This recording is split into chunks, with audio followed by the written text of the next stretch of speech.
Olá, boa noite. O governo do estado anunciou hoje mais uma reforma administrativa que deve, até o final deste ano, economizar 500 milhões de reais. Entre as medidas estão cortes de recursos para a pasta da cultura e mudanças na área da saúde.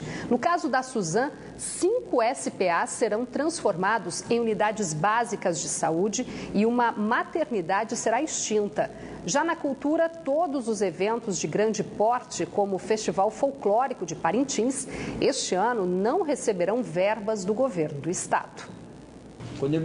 Esta é a terceira reforma administrativa dos últimos 17 meses no governo José Mello. Conter os gastos da máquina pública tem sido um desafio e tanto para um estado que tem visto a arrecadação despencar nos últimos 2 anos, motivada pela desaceleração da indústria amazonense, que em cadeia tem causado a derrocada de outros setores. Diante disto, o governo pretende até o final deste ano economizar 500 milhões de reais. A não tomada de decisões hoje significa, no quadro do Amazonas, a partir de outubro, a quebra do governo, a quebra do Estado. E quando quebrar isso aí, é o desastre do desastre do desastre. Os principais cortes e revisões de contratos vão acontecer na saúde e na cultura. A Suzam será a secretaria que mais vai precisar se readequar. Dos 12 CAICs, 4 se tornarão unidades básicas de saúde. Os 3 CAIMs serão incorporados às policlínicas. E as 10 unidades de serviço de pronto atendimento, 5 se tornarão unidades básicas de saúde. Nós temos SPA demais para a população de Minas. 5 deles em posições geograficamente bem definidas e estudadas passam a ser unidade básica de saúde de horário ampliado. Elas vão ficar abertas até provavelmente 22 horas. Com a desativação do CAIME e da maternidade Naziradal, na Zona Norte, o espaço será dedicado ao Hospital Francisca Mendes, que terá 60 novos leitos. O secretário da Suzam afirmou que, em razão do fechamento de uma maternidade, 30 leitos serão incorporados na maternidade Azilda Marreiro, também na Zona Norte. Pedro Elias ainda chegou a dizer que os contratos com empresas médicas estão sendo revisados e alguns foram cancelados. Todos os contratos da Secretaria de Saúde, todos, sem exceção, que inclui atividade meio e inclusive de atividade fim também, já estão sendo revistos e já tiveram seus preços readequados.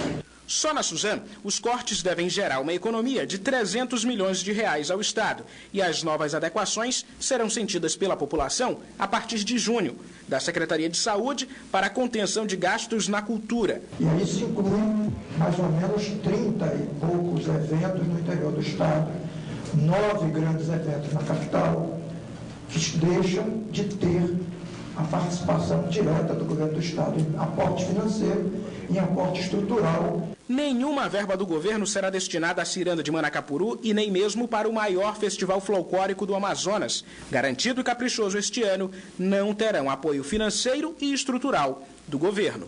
Quando se começou a apoiar e a patrocinar o Festival de Parintins, era em torno de 400 mil reais. Estamos falando, este ano, em 9 milhões e 700 de aporte direto. Levantados esses custos, uma opção do governo foi, neste momento, infelizmente, suspender. Na Secretaria de Cultura, a economia será de cerca de 35 milhões de reais. Essa reforma administrativa é baseada em dados da Secretaria de Fazenda do Estado, que registrou de janeiro a abril deste ano um déficit de aproximadamente 330 milhões de reais em arrecadação, em comparação com o igual período do ano passado. E quando atingirmos o final deste mês, agora de maio, a probabilidade apresentada pelo governo é que esse déficit cresça e atinja 400 milhões de reais que o governo deixará de arrecadar aqui no Estado. A preocupação do governador é com os próximos meses. A crise está aí, está posta, vai se agravar ainda mais e um governante, ele não pode ver a crise aí e não fazer nada. Esta terceira reforma administrativa do governo é interna e não prevê extinção de secretarias. Portanto, ela não será enviada à Assembleia Legislativa para apreciação e votação dos deputados. Obrigado pela... A partir de hoje, unidades móveis vão reforçar a oferta de exames para o diagnóstico de malária nas comunidades ribeirinhas da capital. O objetivo é tornar mais precoce o início do tratamento da doença. Só a capital, nos 3 primeiros meses do ano, registrou 3.560 novos casos da doença, segundo a Fundação de Vigilância em Saúde. Em todo o estado, no mesmo período, pouco mais de 15.600 pessoas foram diagnosticadas com malária.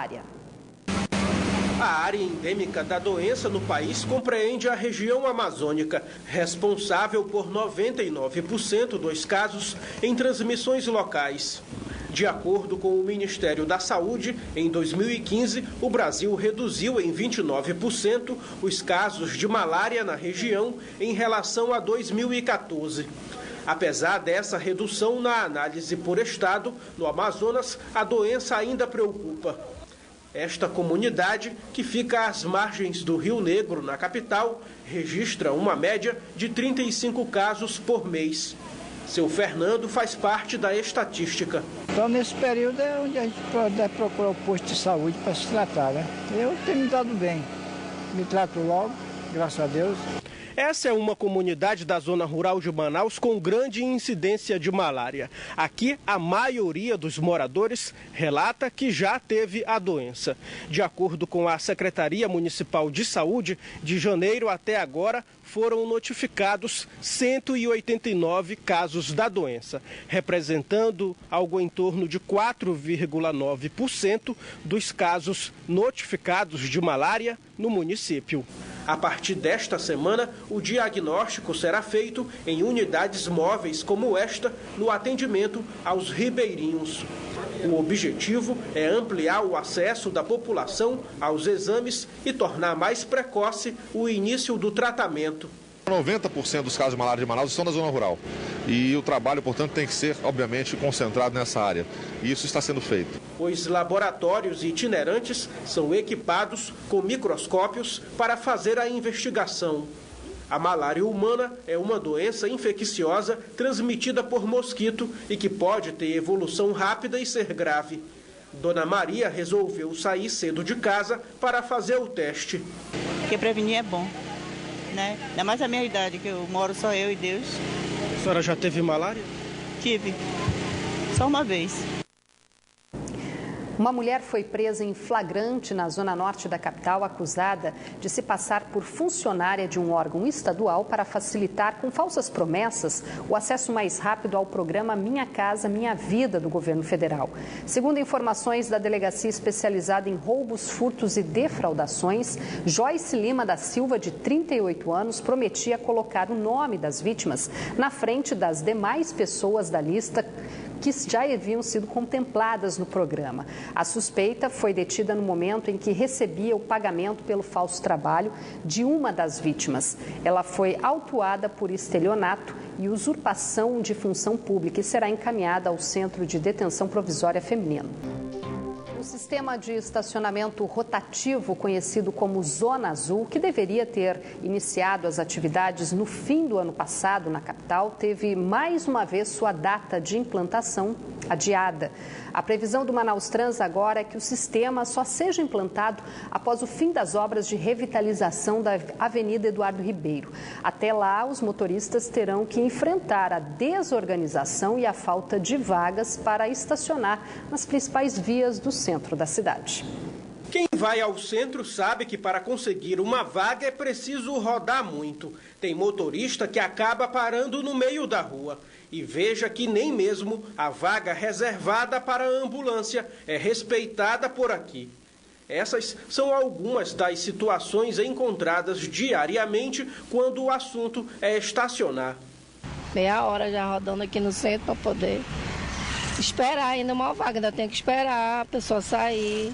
A expectativa continua pela implantação do Zona Azul, projeto da Prefeitura para o funcionamento de estacionamento rotativo pago em ruas do centro. O projeto foi instituído por lei em 2010, mas ainda não saiu do papel. Enquanto isso, também não há uma definição sobre os flanelinhas. Atualmente, 600 trabalhadores associados atuam na área central da cidade.